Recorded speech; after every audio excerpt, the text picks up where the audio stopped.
আসসালামু আলাইকুম। আজকে আরেকটা নতুন রেসিপি নিয়ে হাজির হয়ে গেলাম। কেমন আছেন সবাই? তো আজকে বানিয়ে দেখাবো ডোনাট। ডোনাট রেসিপি বানিয়ে দেখাবো আজকে। আলু দিয়েই ডোনাট তৈরি করব। তো চলুন শুরু করি।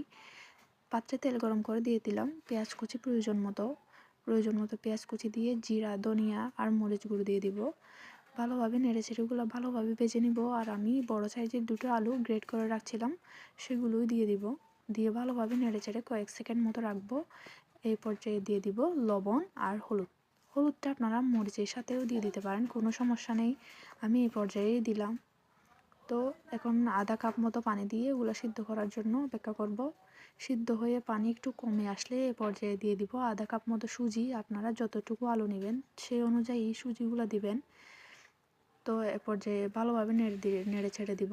সুজিগুলো সিদ্ধ হয়ে আসবে এরই মধ্যে। ভালোভাবে নেড়েচেড়ে সিদ্ধ হয়ে এলে পানি শুকিয়ে এলে চুলা থেকে নামিয়ে নিব।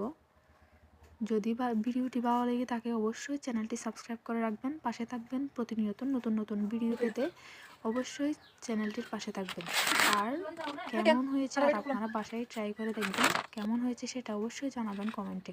তো চলুন, চুলা থেকে নামিয়ে আমি সবগুলো একে একে বানিয়ে নিলাম ডোনাটগুলো। আপনারা যার যেরকম ইচ্ছে সেরকমই শেপ দিতে পারেন। তো আমি এখানে কতগুলো জরে ডু বানিয়ে নিয়েছি আটা দিয়ে, আর পাতলা কতগুলো ময়দা দিয়ে ডু বানিয়ে নিয়েছি। তো সরাসরি পাত্রে চলে যাই। পাত্রে ওগুলো কিন্তু ডুবো তেলে ভাজতে হবে, তাই পাত্রে তেল গরম করে নিয়েছি। ময়দার পাতলা ডুতে ভিজিয়ে ভালোভাবে দিয়ে দিব। ভালোভাবে ভিজিয়ে কতগুলো জরে কয়েকটা কিছু পরিমাণে ডু করেছিলাম সেগুলোও দিয়ে দিব। আস্তে আস্তে এক একটা লাল লাল করে ভেজে নিব।